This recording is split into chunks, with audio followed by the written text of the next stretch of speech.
Diqqat qiling, tezkor ob-havo ma'lumotlari. Assalomu alaykum hurmatli tomoshabin. O'zgidromet markazi 11-apreldan 18-aprel kunlariga bo'lib o'tadigan ob-havo ma'lumotlarini e'lon qildi. Bunga ko'ra respublikamizning barcha hududlarida havo o'zgaruvchan bo'ladi. Qoraqalpog'iston Respublikasi, Xorazm, Buxoro, Navoiy viloyatlarida havo biroz bulutli bo'ladi. Yog'ingarchiliklar kutilmaydi. Faqatgina 15, 16, 17-aprel kunlari ba'zi joylarda qisqa muddatli yomg'ir yog'ishi, momaqaldiroq bo'lishi kutilmoqda. Shamol o'zgaruvchan yo'nalishda bo'ladi. 7-12 metr tezlikda esadi. 14-aprel kuni ba'zi joylarda shamolning tezligi 13-18 metrgacha kuchayishi mumkin. Haroratlar kechalari 11-14-aprel kunlari 10-15 daraja iliq, 15-dan 18-aprel kunlari esa 8-13 darajani tashkil etadi. Kunduz kunlari 11-14-aprel kunlari 23-28 darajagacha ko'tariladi. 15 hamda 17-aprel kunlari esa 18-23 darajani tashkil etadi. 18-aprelga kelib 20-25 darajagacha ko'tariladi. Toshkent, Samarqand, Jizzax, Sirdaryo, Qashqadaryo hamda Surxondaryo viloyatlarida ham havo biroz bulutli bo'ladi.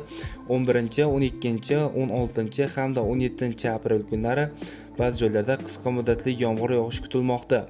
13, 15 hamda 18-aprel kunlari esa yog'ingarchiliklar kutilmaydi. Shamol o'zgaruvchan yo'nalishda 7-12 metr tezlikda esadi. Haroratlar kechalari 10-15 daraja iliq, kunduz kunlari 11-12-aprel kunlari 20-25 daraja iliq, 13 hamda 15-aprel kunlari esa 23-28 darajagacha ko'tariladi. 16 hamda 18-aprel kunlari esa 18-23 darajani tashkil etadi.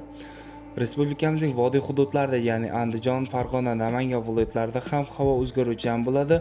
11, 12, 16, 17-aprel kunlari yomg'ir yog'ishi kutilmoqda. 13, 15 hamda 18-aprel kunlari esa yog'ingarchiliklar kutilmaydi. Shamol 5-10 metr sekund tezlikda esadi. Haroratlar kechalari 11, 12 hamda 18-aprel kunlari 8-13 daraja iliq, 13 hamda 17-aprel kunlari esa 10-15 darajagacha ko'tariladi. Kunduz kunlari 11, 12 hamda 16-aprel kunlari 20-25 daraja iliq bo'ladi. 13 hamda 15-aprel kunlari esa 23-28 darajagacha ko'tariladi. 17, 18-aprel kunlari esa 18-23 darajani tashkil etadi. Sizlarga yetkazmoqchi bo'lgan xabarlarim shulardan iborat edi. E'tiboringiz uchun rahmat. Sog' bo'ling, salomat bo'ling.